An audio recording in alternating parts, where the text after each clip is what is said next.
ચોમાસાની સંભવિત આપત્તિઓનો સામનો કરવા નવસારી જિલ્લા વહીવટી તંત્ર સજ્જ બન્યું છે।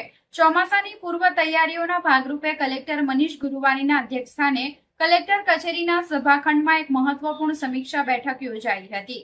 આ બેઠકમાં ગત ફેબ્રુઆરી માસમાં અપાયેલી સૂચનાઓ પર થયેલી કામગીરીની ઝીણવટભરી સમીક્ષા કરવામાં આવી હતી।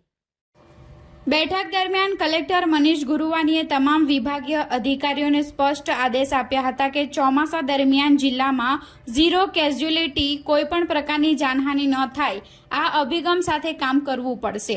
તેમણે નીચાણવાળા અને સંવેદનશીલ વિસ્તારોમાં વહીવટી તંત્ર કેવી રીતે ઝડપી અને અસરકારક કામગીરી કરશે તે અંગે માર્ગદર્શન પૂરું પાડ્યું હતું। આ ઉપરાંત કલેક્ટરે તાલુકાના નોડલ અધિકારીઓને તમામ સ્ટેક હોલ્ડર્સ સાથે તાત્કાલિક ઓનલાઈન બેઠક યોજી ચોમાસાના પ્લાનિંગને આખરી ઓપ આપવા સૂચના આપી હતી।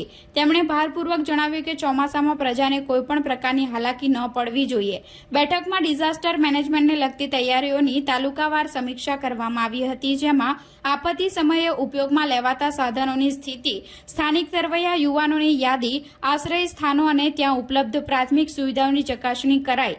પાણીના કુદરતી વહેણ, કાંસ, કોતરની સફાઈ, રસ્તાઓ પરથી દબાણો દૂર કરવાની કામગીરી અને તળાવો તેમજ પાણી ભરાતા વિસ્તારોમાં વોટર ઇન્ફ્રાસ્ટ્રક્ચરની મજબૂતીકરણ પર ચર્ચા થઈ હતી। કલેક્ટરે તમામ અધિકારીઓને પરસ્પર સંકલન જાળવીને સતર્કતા અને જવાબદારીપૂર્વક ફરજ બજાવવા જણાવ્યું હતું, જેથી જાનમાલનું નુકસાન અટકાવી શકાય। આ મહત્વપૂર્ણ બેઠકમાં જિલ્લા વિકાસ અધિકારી કાર્તિક જીવાણી, નવસારી મહાનગરપાલિકા કમિશનર જયેશ ઉપાધ્યાય, અધિક કલેક્ટર વાયબી ઝાલા, નવસારી પ્રાંત અધિકારી જનમ ઠાકોર સહિત જિલ્લાના વિવિધ વિભાગોના ઉચ્ચ અધિકારીઓ ઉપસ્થિત રહ્યા હતા અને પોતાના વિભાગનો પ્રગતિ અહેવાલ રજૂ કર્યો હતો।